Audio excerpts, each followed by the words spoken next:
Ya, selamat malam ya, salam sehat. Kita masuk ke algoritma Rorschach. Jadi pada mata kuliah data mining, ini algoritma yang keempat kita pelajari. Sebelumnya algoritma a priori, algoritma asosiasi rule, algoritma CEM45. Ini algoritma Rorschach. Jadi kita mulai dari definisinya. Algoritma Rorschach adalah salah satu teknik dalam data mining untuk memperoleh informasi atau pengetahuan dari kelompok data atau tabel yang berbentuk decision system. Tabel yang dilengkapi dengan atribut kriteria dan atribut keputusan. Output dari algoritma Rorschach adalah dalam bentuk rule dan dapat digunakan untuk memprediksi sesuatu yang akan terjadi berdasarkan data-data sebelumnya. Seperti memprediksi kelulusan mahasiswa berdasarkan nilai yang diperoleh per semester, memprediksi kenaikan harga emas berdasarkan harga emas sebelumnya, dan lain sebagainya. Oke, yang pertama, algoritma Rorschach ini berfungsi atau digunakan untuk memperoleh informasi dari data yang berbentuk decision system. Minggu yang lewat kita sudah mempelajari seperti apa sih data dalam bentuk decision system, yaitu data yang memiliki atribut kriteria atau input kriteria atau kondisi, dan data yang memiliki keputusan. Ya, minggu yang lewat sudah saya jelaskan seperti apa sih data yang memiliki atribut kondisi dan atribut keputusan. Misalnya adalah data nilai kita setiap akhir semester. Data nilai itu kan ada nilainya itu adalah A, B, C misalnya ya. A, B, C itu kan merupakan keputusan. Yang mempengaruhi nilai A, B, C itu kan ada kondisi yang mempengaruhinya, ada input yang mempengaruhinya. Inputnya adalah seperti nilai hadir kita, nilai tugas atau kuis, nilai etika, nilai kehadiran, nilai UTS, dan nilai UAS. Jadi itulah kriterianya.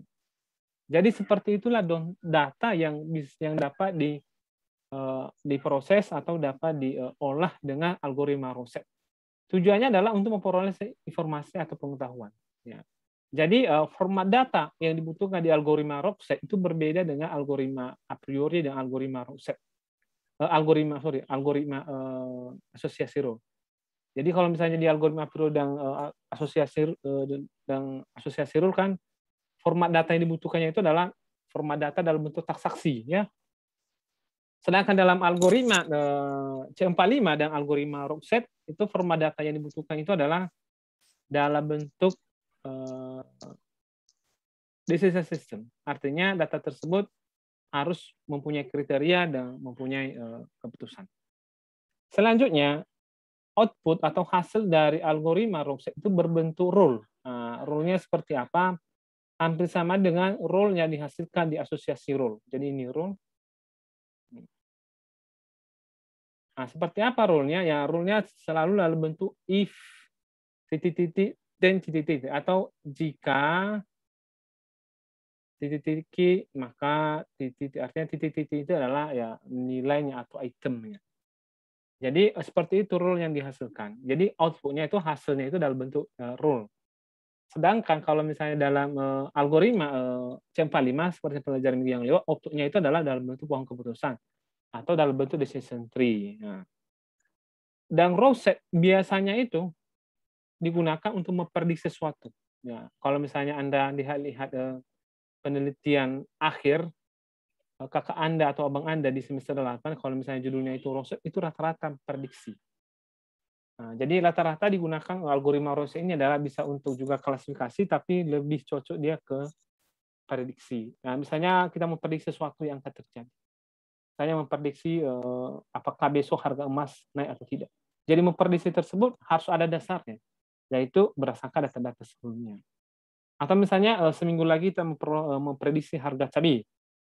Naik atau turun itu kita nggak boleh memprediksi secara sembarangan, tidak boleh. Misalnya harga cabai minggu depan naik, ya nggak boleh. Misalnya naiknya 10.000, ya tidak boleh.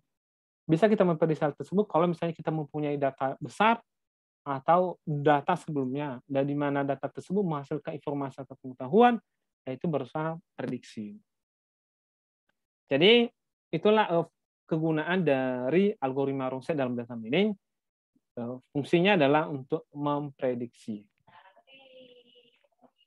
Selanjutnya, cara kerja dari algoritma Rorschach ada sampai 5 langkah. Yang pertama decision system atau atribut. Yang kedua adalah equivalent class. Yang ketiga adalah discernibility matrix dan discernibility matrix modul D. yang keempat adalah reduction, dan yang kelima adalah generalus. Jadi ini kurang lebih langkah-langkah atau langkah-langkah kerja algoritma Rorschach dalam menyelesaikan masalah. Untuk lebih detailnya adalah kita bahas ini dia satu persatu ya, langkah-langkah dari algoritma Rorschach. Yang pertama adalah decision system, disingkat dengan DS. Jadi decision system disingkat dengan DS. Ya. Jadi ini DS ya. Nah, jadi kalau kita baca definisinya, data atau kelompok data atau tabel data yang digunakan dalam proses algoritma Rorschach harus dilengkapi dengan atribut kondisi dan definisi atribut atau atribut keputusan. Atribut keputusan sering disebut juga dengan target atau kelas. Jadi yang pertama adalah format data itu harus dalam bentuk decision system atau DS. Itu yang harus Anda ingat. Jadi rumusnya seperti ini. DS decision system, U ini adalah objeknya, A ini adalah atributnya, dan C ini adalah keputusan. Jadi bentuk tabelnya seperti ini. Kalau kita langsung, ya kalau kita langsung seperti ini langsung bentuk tabelnya, yaitu ini U, ini objeknya. Ya, objeknya itu kalau misalnya misalnya di data mahasiswa, objeknya itu biasanya nomor, MPM mahasiswa, nama mahasiswa, jurusan, angkatan, dan lain sebagainya. Ya. Baru ada kriteria A. Nah, ini kriterianya. Selanjutnya baru ada keputusan ini C. Nah, kalau kita lihat di sini atribut dari kriteria ini lebih daripada satu. Di sini Anda lihat A, A1, A, A2, A, AN. Artinya atribut kriterianya lebih daripada satu. Sedangkan keputusannya itu hanya satu. Iya betul.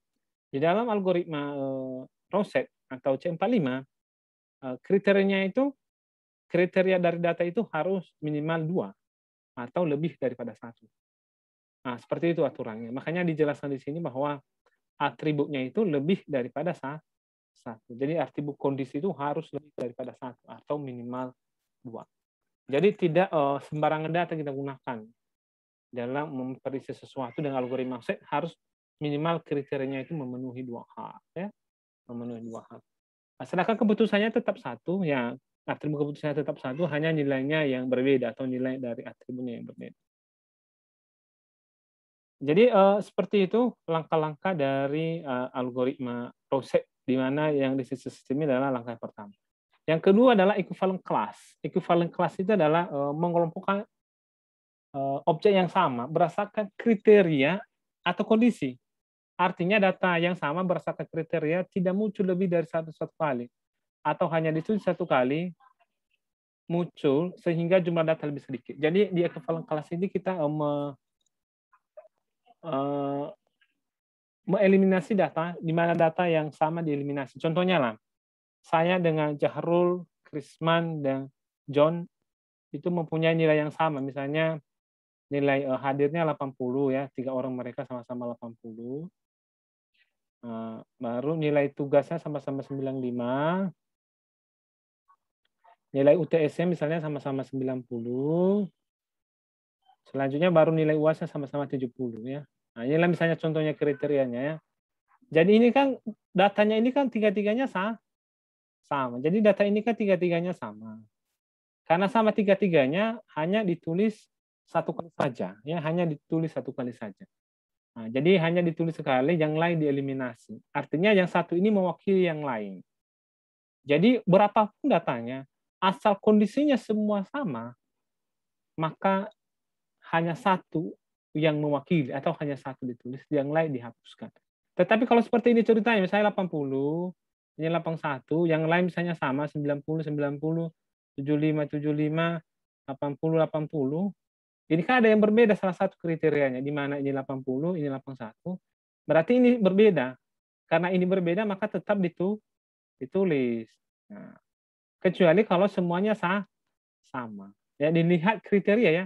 Sudah jelas di sini atribut kriteria atau kondisi. Nah, jadi itu yang dimaksud dengan equivalent class. Jadi data yang sama hanya ditulis 1 kali saja. Paham ya? Mudah-mudahan bisa dipahami. Itulah langkah-langkah di equivalent class. Selanjutnya, nomor 3 di scalability matrix. Jadi di scalability matrix ini data yang dihasilkan dari equivalent class, datanya dihasilkan dari equivalent class, itu dirubah ke dalam bentuk matriks. Nah, udah pernah Anda lihat matriksnya? Nah, jadi dirubah dalam bentuk matriks. Setelah dirubah ke dalam matriks, baru dicari perbedaan per kriteria. Jadi kalau tadi di equivalent class harus semua kriterianya sama, baru dieliminasi, barulah dihapuskan atau baru dikelompokkan. Tetapi kalau di discriminability matrix dibandingkan kriterianya. Misalnya saya dengan si Happy mempunyai misalnya kami mempunyai misalnya nilai misalnya saya dengan Happy mempunyai nilai seperti ini. Kami sama-sama UTS 80 ya. Kami mempunyai 90 sama-sama UAS. Nilai tugas juga sama-sama 90. Tetapi hadir kami misalnya saya 81, dia 82. Ini kan berbeda. Nah, jadi yang berbeda ini di discriminability matrix ini kan berbeda. Maka ini dipertahankan, yang lain ini dihapus atau dihilangkan. Jadi yang tadi itu secara keseluruhan, kalau di sini yang dicari per kriterianya. Jadi kalau misalnya ada kriteria yang sama, maka data tersebut dihilangkan atau dieliminasi. Nah, jadi nanti data di dalam tabel kita itu kita bandingkan satu persatu. Kalau misalnya ada yang sama, dieliminasi. Kalau tidak ada yang sama, maka dipertahankan. Artinya di sini di discriminability matrix kita mencari data yang berbeda. Kalau data yang sama itu dihapuskan atau dieliminasi. Selanjutnya masuk kita ke discriminability matrix modul D. Nah, jadi kalau di modul D atau di modul D, nah, ini yang dicari perbedaannya adalah keputusannya. Nah, misalnya tadi saya dengan si Happy, kami sama-sama mempunyai misalnya nilainya A. Karena kami sama-sama nilainya A, maka nilai ini dihilangkan. Karena sama-sama A. Nah, tetapi kalau misalnya saya A, dia B+, kan berbeda, maka ini dipertahankan. Artinya di keputusannya lah dicari perbedaan. Kalau ada yang sama, dieliminasi atau nilainya dihapuskan. Jadi begitu seterusnya data yang misalnya di dalam tabel yang kita gunakan, kita bandingkan satu persatu. Jadi kalau misalnya ada keputusannya yang sama, dieliminasi atau dihapuskan nilainya, atau nilai yang tidak digunakan, kalau ada yang sama itu nilainya digunakan. Atau nilai yang berbeda itu yang digunakan. Selanjutnya masuk kita ke reduksi. Nah, reduction-nya. Jadi di reduksi ini nilai yang dihasilkan dari langkah keempat, yaitu di discriminability matrix modul D, itu merupakan sisa-sisa variabel, dan variabelnya itu masih banyak dan dirubah ke dalam persamaan matematika. Jadi persamaan matematika yang nanti bisa aja seperti ini, A kali B tambah A tambah C tambah A kali D, dan seterusnya. Jadi ini kan persamaannya terlalu panjang atau terlalu banyak variabelnya. Oleh karena itu kita sederhanakan dengan fungsi reduksi. Makanya disebut diredup. Diredup itu kan mengurangi, bisa istilahnya mengurangi, meredup. Redup kalau misalnya terang diredupkan berarti agak gelap ya. Kalau misalnya direduksi misalnya tinggi, maka direduksi maka lebih rendah. Jadi begitu juga di sini persamaannya yang atau variabelnya terlalu panjang disederhanakan dengan reduksi. Di dalam reduksi kita menggunakan hukum Boolean. Nah, ini hukum Boolean, bukan hukum Boololo ya. Ingat, bukan hukum Boololo tapi hukum Boolean. Jadi hukum Boolean itu udah ada di internet ya, sudah ditetapkan, namanya udah hukum, tinggal kita gunakan, di mana hukumnya itu sudah tetap atau tidak berubah ya. Jadi hukumnya itu sudah tetap tidak berubah, di mana hukumnya itu adalah misalnya A kali A sama dengan A kali 1 sama dengan A kali 0 sama dengan 0, A kali A tambah B sama dengan A. Begitu juga kalau operator OR atau tambah atau kalau misalnya A tambah A tambah 1, A tambah 0 sama dengan A tambah A kali B tambah A sama dengan A. Jadi seperti ini tadi, misalnya ada kita persamaan yang dihasilkan dari discriminability matrix modul, misalnya seperti ini, AB tambah AB tambah A misalnya. tambah C, tambah D, banyak lah. Nah, di sini kan misalnya, di sini kan ada AB, AB. Nah, AB, AB. AB, AB ini kan fungsinya sama dengan A tambah A menghasilkan A. Jadi ini bisa disederhanakan, yang AB tambah AB ini tinggal nulis A, AB, tambah A, baru tambah C, tambah D. Jadi seperti itu penyederhanaan dengan hukum Boolean. Nah, oke. Oke, selanjutnya langkah terakhir atau langkah keenam adalah general rules-nya. Jadi merupakan proses pembentukan rules ya, berdasarkan nilai variabel yang dihasilkan dari penyederhanaan persamaan matematika dengan hukum Boolean. Pembentukan rules yaitu dengan menyelesaikan pada data equivalent class atau EC. Variabel, atribut atau kriteria atau kondisi sebagai hasil penyederhanaan dihubungkan langsung dengan decision atribut. Jadi variabel tersisa, misalnya tersisa tinggal variabel yang tersisa misalnya tinggal AB, maka variabel ini langsung dihubungkan dengan tabel di equivalent class. Jadi AB ini kan merupakan kriteria. Jadi kriteria A misalnya langsung dihubungkan dengan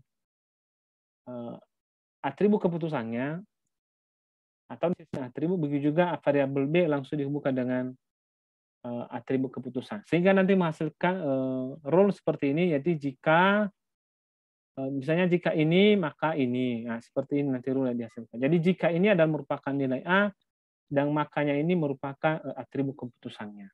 Nah, jadi seperti itu. Nah, ini di contoh itu lebih jelas. Oke. Kita coba langsung masuk ke contoh kasusnya ya. Kita langsung masuk ke contoh kasusnya.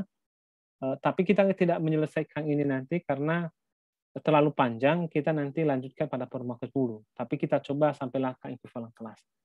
Jadi ini sebuah perusahaan pada PT ABC mempunyai data historis penerima pegawai, data sebagai berikut. Jadi Anda lihat di tabel 5.3 ini adalah merupakan data di sebuah perusahaan ABC, di mana historis data pegawainya ini adalah ada yang diterima, ada yang tidak. Diterima atau tidak seorang pegawai itu dipengaruhi oleh kriteria atau input, yaitu IPK-nya, pendidikan, pengalaman, dan hasil ujian. Nah, jadi itu yang mempengaruhi ini. Sedangkan nomor dan nama calon pegawai ini disebut dengan objeknya. Jadi sudah lengkap, ini objek, ini kriteria atau A, baru ini keputusan, ini C. Jadi memenuhi syarat DS. Nah, jadi tabel kita ini sudah memenuhi syarat DS atau decision system. Selanjutnya, data 5.3 ini kita cari atribut yang paling mempengaruhi hasil atau yang paling berpengaruh terhadap atribut keputusan. Oke, penyelesaian decision system artinya data tersebut dipastikan sudah memenuhi syarat, yaitu punya objek, punya atribut keputusan, dan punya atribut kriteria.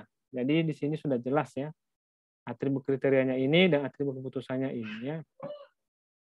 Baru ini adalah objeknya. Oke. Oke, tapi hanya saja di tabel 5.4 objeknya itu saya tadi kan objeknya ini kan nama di sini. Saya variabelkan saja nama yang tadi, nama di tabel 5.3 ini, nama calon pegawai ini saya rubah variabelnya, yaitu E1, E2, E3, dan seterusnya. Sampai E9 sesuai dengan jumlah datanya. Nah, apakah wajib dirubah seperti ini? Tidak ya, hanya saya aja yang menulisnya biar lebih sederhana. Oke, selanjutnya setelah dipastikan, maka selanjutnya kita buat tabel itu di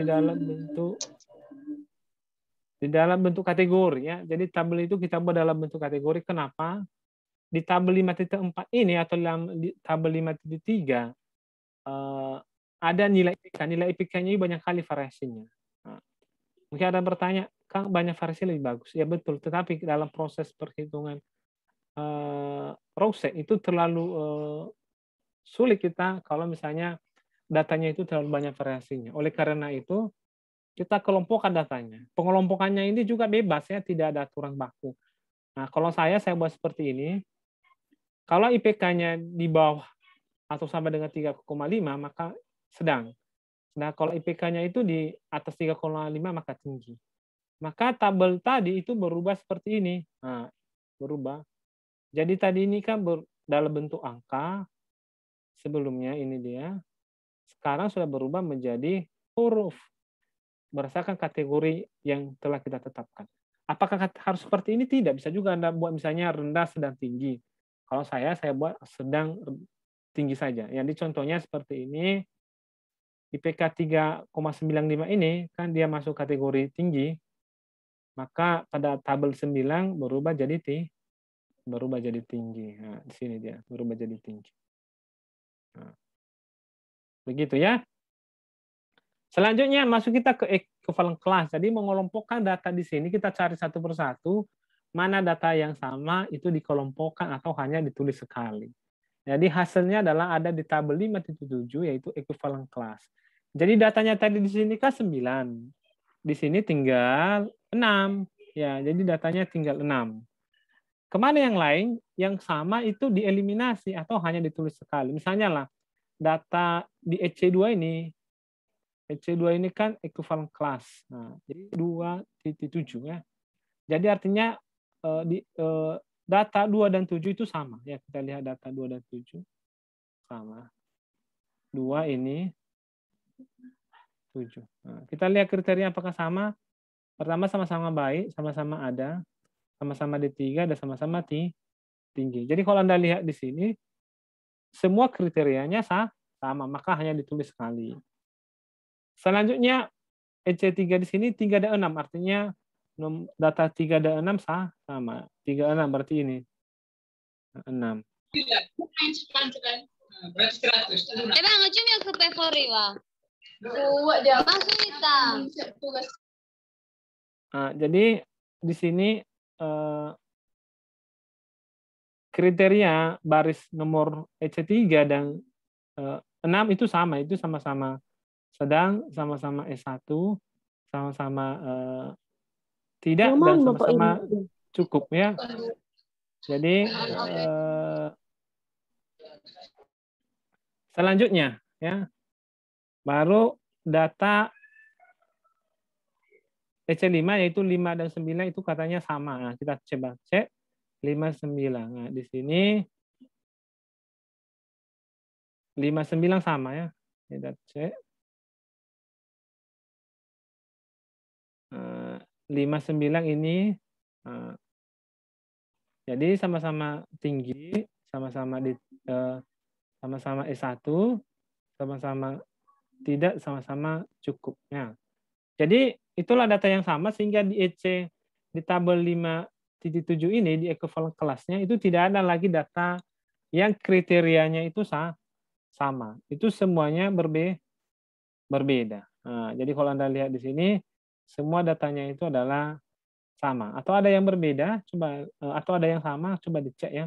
Tapi setahu saya beberapa mahasiswa yang sudah mengecek tidak ada yang sama kriterianya. Semua data ini sudah berbeda. Makanya dari datanya tadi 9 berubah menjadi 6 karena data yang sama dieliminasi. Jadi seperti itu penjelasan dari algoritma Romset ya. Kita sampai di equivalent class. Untuk pertemuan berikutnya kita mempelajari discriminability matrix. Ini baru discriminability matrix modul D. Baru masuk kita ke reduksi. Nah, ini reduksinya seperti ini. Sebenarnya udah tertulis di sini, tinggal Anda baca dan pahami dan saya jelaskan sekali lagi pasti Anda memahaminya. Nah, baru masuk ke general rules atau pembuatan rules. Nah, jadi itu nanti di pertemuan ke-10. Hari ini kita sampai pertemuan 9 aja dan materinya sampai di general rules. Jadi mohonlah dibaca-baca modul ini agar nanti pertemuan berikutnya gampang Anda memahaminya dan gampang juga saya menjelaskannya. Oke, kalau misalnya ada yang mau ditanyakan silahkan. Saya buka sesi tanya jawab, silahkan. Silahkan, Ade Suyono, ada yang bertanya ke Ade Suyono? Pas, Pak. Pas, ya, oke. Ada lagi yang mau ditanyakan, silahkan. Tentang UTS juga bisa Anda tanyakan ke saya.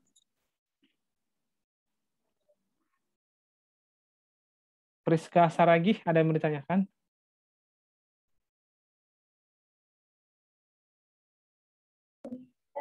Pas, Pak. Oke, pas ya. Jadi dicobalah dipahami. Pak, mau tanya, Pak. Oke, silahkan. Ya. Nah, siapa yang bertanya tadi? Pertanyaannya sih, Pak. Yang soal latihan yang algoritma C45, Pak. Oke. Tadi kan aku coba mengerjakan kan, Pak. Jadi gimana ya? Agak beda sama contohnya, Pak. Bisa kasih gambaran sedikit aja, Pak. Oh, algoritma C45. Oke, Ya, algoritma yang C4. latihan itu, Pak. Oh ya, latihan. Sebenarnya kalau hasilnya berbeda sudah pasti berbeda. Kenapa berbeda ya? Karena datanya berbeda. Jadi pohon keputusan yang dihasilkan itu tidak persis sama dengan yang dicontoh. Tidak persis sama karena jenis data yang digunakan itu berbeda. Jadi pasti kemungkinan juga pohon keputusannya berbeda. Bisa aja misalnya kalau misalnya di contoh yang saya kasih sebelumnya kan 2 cabang. Ya bisa aja sekaligus 3 cabang atau 4 cabang atau juga 1 cabang saja baru nanti di bawahnya jadi 2 cabang. Setelah itu 3 cabang itu bisa. Jadi tidak berarti yang contoh di buku dengan yang Anda kerjakan persis sama hasilnya berbeda. Itu tidak, itu pasti atau kemungkinan berbeda karena datanya dan variatif datanya dan kriteria itu berbeda. Maka kemungkinan hasilnya juga berbeda. Untuk proses perhitungan pembentukan node-nya itu ya sudah ada di modul ya dan sudah ada di video penjelasan di channel YouTube saya ya tinggal Anda lihat saja ya. Begitu ya Hobujau nih. Terus siapa siar mang ya. Jadi intinya Yang bingung saya, nah, agak bingung, Pak, kan di apa namanya di contohnya itu kan yang keterangannya itu kan pakai sedang tinggi rendah gitu, Pak. Terus kalau yang di latihan kan ada persen-persennya gitu, Pak. Bingung di situ. Semua kalau di algoritma C45, kalau datanya itu dalam bentuk persen, dalam bentuk angka, itu tetap dibuat dalam kelompok data. Seperti tadi IPK-nya kan. IPK tadi kan banyak variatifnya. Kalau kita hitung dengan C45 kan sangat rumit, karena tidak ada yang sama, semuanya berbeda. Oleh karena itu, data itu kita buat di dalam bentuk kategori. Kalau misalnya dalam bentuk persen, misalnya 100 sampai 100%. Jadi kita bagi-bagi, misalnya 10 sampai 30% rendah, 30 sampai 50% sedang, 50 sampai 70% agak tinggi, baru 80 sampai 100% tinggi. Jadi seperti itu cara pengelompokan datanya. Jadi artinya datanya dibuat dalam bentuk kategori. Jangan langsung dihitung dengan angka-angka yang ada. Nah, ini aja contohnya kan udah ada di contohnya ya. Kan paham ya, Pak, terima kasih, Pak. Oke, sama-sama. Udah, Pak. Makasih ya. Oke, sama-sama. Ada lagi yang lain? Yang latihan itu tetap dikerjakan nanti kalau udah muka semua latihan yang ada di akhir modul, akhir bab itu saya cek ya. Nanti kalau tatap muka. Jadi mohonlah dikerjakan bagi yang sudah membeli buku baik ke saya langsung atau melalui online, silakanlah dikerjakan di halaman terakhir bukunya atau di lembar halaman buku atau di modul juga ya tulislah di selembar kertas. Oke, ada lagi yang lain? Pak, izin keluar ya, Pak. Oke, silakan. Makul kedua masuk. Oke, ini mau keluar juga kita ya. Oke, kalau nggak ada, Masih, setiap pertemuan kita sampai jumpa minggu depan ya di UTS. Oke, selamat malam semuanya dan salam sehat. Selamat malam, Pak. Oke, selamat malam. Malam, Pak.